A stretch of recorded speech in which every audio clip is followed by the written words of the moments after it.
Shoulder rests. What are they for? What do they do? Do we need them? There's a lot of opinions about shoulder rests. A lot of people use them, a lot of people don't. And for various reasons. Some people don't use them because they never got used to them or they were uncomfortable. Some people who are more classical violin purists don't use them just because, you know, the great masters of old didn't use them. So, again, respect to whoever chooses what. I use one, I've used one for years, and the reason for me is very simple. It lets me support the instrument with my chin and my shoulder and not my left hand.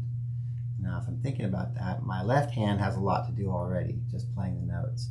So if I add the benefit, or the burdens rather, of trying to hold the instrument up, you'll notice as soon as I take my hand off the violin, it starts to sag. Now I have to hold it up.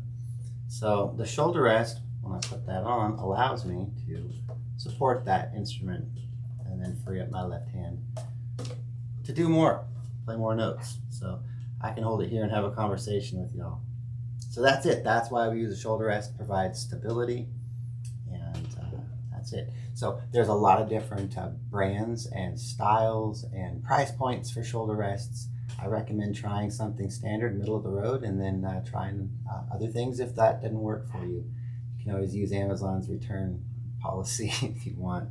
Send it back and try something else. So some of the characteristics that shoulder rests all have in common would be they adjust, and they usually adjust two different ways. This one is an Everest. This is the brand I like. It's really solid, it's comfortable, and it's heavy duty, and it just works. One of the adjustments that this one makes, and most of them make, is between sizes. I can have either a 3/4 fiddle that I'm using this on, or a full-sized, and that adjustment is in these feet right here. So if I was to put this shoulder rest onto a 3/4 size violin, I would simply take the foot off and put that screw into one of these other holes over here. Obviously, I play a full size, so we'll leave it where it was. The other adjustment that we see is the height of the feet. So this area here that goes underneath our chin and the chin rest side is going to be a little bit shorter than the area that's sort of more over our collarbone, going across our collarbone. So if you think about it, we do want some more height on that end. So that's it, two adjustments: size of the instrument and height of the feet. So how do we put it on? Okay, most of them have this curve in it, as we see. And I always tell my kid students this is an easy way to remember it. If we think about the fiddle as a face, we don't want it to be a smiley face. We think more of a frowny face.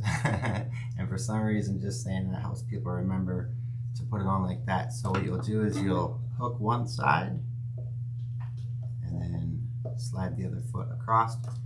Generally pretty much straight across. Some people experiment with the angle and change, you know, the feet to one side or the other. It's up to you. You're going to want to try to find what works best for you, and that's really pretty much it. Shoulder rests, they're our friends. We like them, and again, like I said, helps you support the instrument without having to use your hand.